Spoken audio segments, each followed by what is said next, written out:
गोजोन फुंबिलिनि बयनिसिमबो खुलुमहरबाय। लोगोसे बे समाव आङो नोंथांमोननि गेजेराव मोनसे गोदान भिडिअ लानानै फैदों। नोंथांमोना भिडिअखौ फारियै जोबजासिम नायलांदो। मैया 8 जुलाइ अदेबानि बृहस्पतिबार मैयानि सानखालि आसामनि गिबि मन्त्रि डक्टर हिमन्त बिश्व शर्मा आरो सोलोंथाइ मन्त्रि रनज पेगु बिथांमोनजों लोगोसे गुबुन गुबुन आफादनि सोद्रोमा बिथांमोनजों मोनसे गोनां सावराय जथुम जानानै थाङो। बे सावराय जथुमनि गेजेरजों मेट्रिक आरो हायार सेकेन्डारिनि आनजादखौ लानानै सावरायलायनाय जायो आरो बे सावरायलायनायनि गेजेरजों मोनसे गोनां थिरांथाखौ लानाय जायोदि जेराव मेट्रिक आरो हायार सेकेन्डारिनि आनजादनि गांसे फोरमान बिलाइजोंनो गासैबो साख्रियावनो गनायजागोन होननानै थिरांथा लानाय जायो। लोगोसेनो बे सावराय जथुमनि गेजेरजों जायफोर फरायसाफोरा आनजाद होफिननो गोसो बिसोर फरायसाफोरा सेप्तेम्बर दानाव लिरफिननो हागोन होनना आसाम सोरखारा थांनाय बावैसो सान सिगाङाव फोसावना होदोंमोन।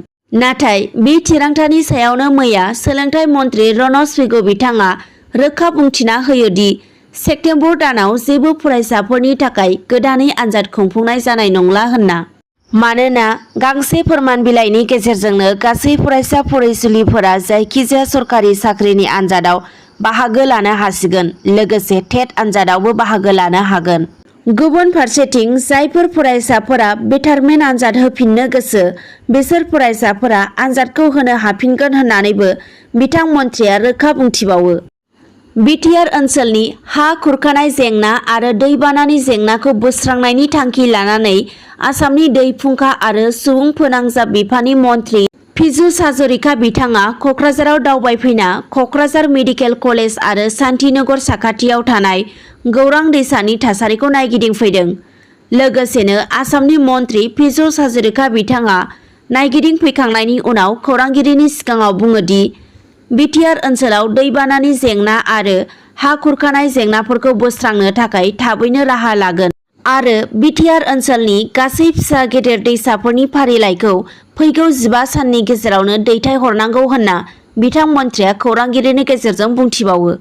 BTCनि सावस्रि बिफाना मैया BTCनि गंब्रै जिल्लानि गुबुन गुबुन ओनसोलनि सावस्रि सिबिथाय मिरुफोरनो बेरामि रोगाग्रा एम्बुलेन्स राननानै होदों। बे एम्बुलेन्स राननाय हाबाफारिखौ क'क्राझार सहरनि टेङापारा गोदान फ्लाइअभारनि साखाथियाव थानाय सावस्रि बिफाननि डाइरेक्टर मावखुलियाव मावफुंलाङो। BTCनि सावस्रि बिफाननि बानजायनायाव गासै गं 15 बेरामि रोगाग्रा एम्बुलेन्सफोरखौ राननानै होयो BTCनि गाहाय मावफुंगिरि सोद्रोमा प्रमद बर' बिथाङा। गुबुन फारसेथिं खौरां मोनबावनो हानाय बायदिब्ला आथिखालाव बिगियान मुगायाव आबादारिफोरखौ जोबोर खम समनि गेजेरावनो गोरलै आदबजों आबाद मावनानै जौगाखां होनो थाखाय BTR सोरखारा जिल्लानि गुबुन गुबुन महकुमानि आबाद बिफाननि सिङाव थानाय गामिफोराव बायदि रोखोमनि आबादारिफोरनि सुबिदानि थाखाय मोनफायै सेन्टार खुलिना होदों आरो बे सेन्टार बायदियैनो बायदि रोखोमनि मेसिनफोर जेरै ट्रेक्टर, पावार टिलार मेसिन, माइ गायग्रा, हाग्रा दांग्रा, माइ हाग्रा, माइ सौग्रा बायदि मेसिन हरनानै आबादारिफोरनो भारा हरनानै आबाद मावनो सुबिदा होदों।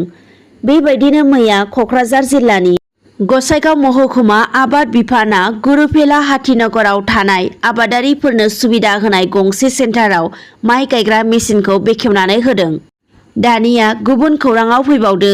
थांनाय 6 जुलाइ मंगलबार खालि हरनि 10 रिंगासो समाव चिरां जिल्लानि बिजनीनि पुलिस मावख'आव खामानि मावग्रा हमगार्ड आयात आलीखौ खाज्रि बिज्रियै बुथारना गालांदोंमोन आरो खौरां मोननो हानाय बायदिब्ला बे जाथायजों लोब्बा थानाय दायनिगिरि सानैखौ पुलिसा खानो हाबाय आरो सासे दायनिगिरिया पुलिसनि आखाइनिफ्राय खारग'नो नाजादोंमोन, जायनि जाउनाव पुलिसा गुलि गावनो गोनां जादोंमोन होनना खौरां मोननो हादों आरो मोनथिनो मोननाय बायदिब्ला गावजानाय दायनिगिरिखौ देहा फाहामसालियाव लांनाय जादोंमोनब्लाबो पुलिसनि गुलियाव बे दायनिगिरिया जोबथा हां लायो होनना खौरां मोननो हादों।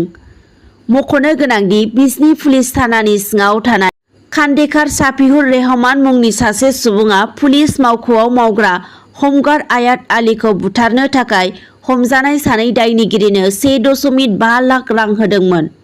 बे खौरांखौ चिरांनि एसपि बिथाङा मोनसे खौरांगिरि मेलनि गेजेरजों फोरमायथिनानै होयो। आरोबाव फैबावदो।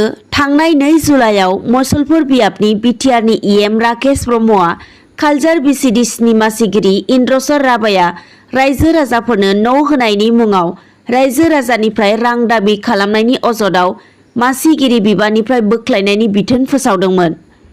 बेखौ लाना कालजार BCDCनि मासिगिरि इन्द्रसर राभाया गावनि सायाव होनाय अजदनि सायाव खेंफोरथि होयो, जेराव बिथाङा बुंदोंमोन दि जाय फोसाव बिलाइनि गेजेरजों आंखौ अजद होदोंमोन बे फोसाव बिलाइआ जेबो फोरमान गैया होननानै।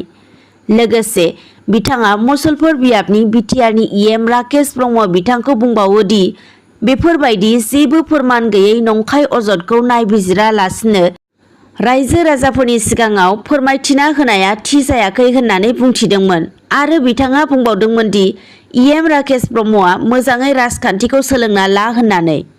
बिनि सायावनो फिन आरोबाव मैया BTSनि मावफुंगिरि राकेश ब्रह्मखौ सोंखारिनाय आरो सोरखारनि न' होनो थाखाय रायजो राजानिफ्राय रां लानायनि हेंथायै कालजार BCDC आरो आलागजार प्राइमारि UPPL दोलोआ जथायै बरमायाव मोनसे खौरांगिरि मेल खुंनानै खेंफोरथिखौ होफिनो, जेराव बिथांमोना बुङो दि कालजार BCDCनि चेयारमेन इन्द्रसर राभाया रायजो राजाफोरनिफ्राय न' होनायनि मुङाव सासेयाव 2000 राङै लादोंमोन।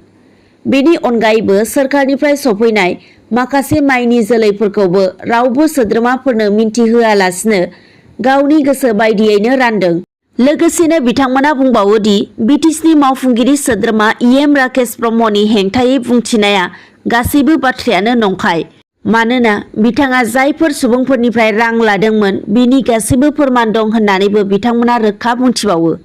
धेमाजि जिल्लानि सिङाव थानाय सिलाफथार थानानि बेन्दोंआव सिलाफथि बनजे गामिनि लक्ष्मीनाथ मिलिनि नैथि फिसाजो हंसनि मियाया नखराव रावबो मानसि गैयैलाय हारसिं फोथाराव थांनानै गेलेबाय थानाय समावनो सानजौफुनि 1 रिंगासो समाव नखरनि खरसे हाखराव गब'ना जिउ गोमाना थादों होनना खौरां मोननो हादों।